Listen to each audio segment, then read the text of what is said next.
In the richest region on Earth, nations that turned desert sand into glass kingdoms. They built cities that scraped the sky, islands shaped like dreams, mega projects worth billions, and wonders that make the world stare in disbelief. Yet behind the shine and glamour, another population walks these streets, unseen, unprotected, unheard. They call the Gulf the land of wealth, but there is a truth moving through these cities, ignored by headlines, forgotten by progress. In the shadows of these futuristic skylines, animals live and die unseen by those in power. Cats limping with broken legs, stray dogs starving in 50-degree heat, kittens dying next to billion-dollar malls, sick animals battling viruses alone, suffering in silence, bodies on highways ignored like trash. This is the richest region in the world. These nations are not leading. They are lagging. They are failing.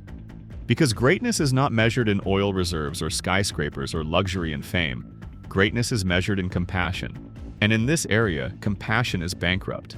These countries had every resource to become the global leader in animal welfare.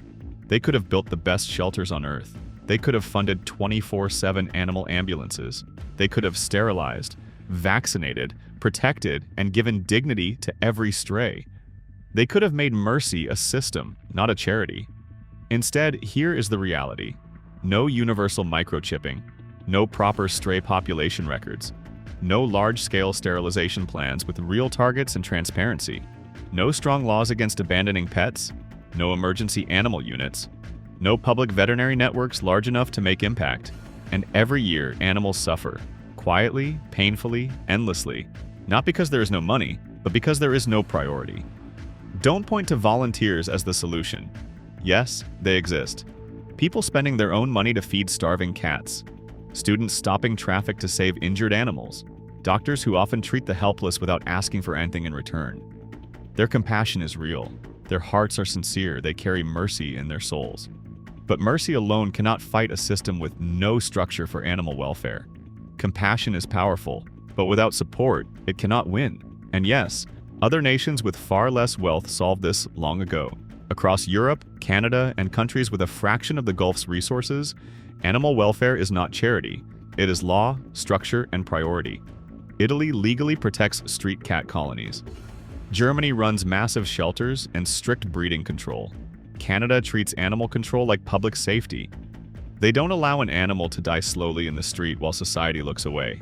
Modern nations don't turn away from suffering. They face it, and they fix it. And for anyone who says this is not important, remember this. A society that cannot care for the weakest life will eventually fail the strongest too. Because cruelty rots a nation from the inside. Humanity dies before a country does. This is not a Western idea. This is what Islam teaches. Islam commands kindness to every creature. Animals must not be abused, starved, or mistreated. Caring for them is a duty, and cruelty is a sin. Mercy is not optional in Islam. It is a command. Imagine a Gulf where animal welfare is not charity, but policy.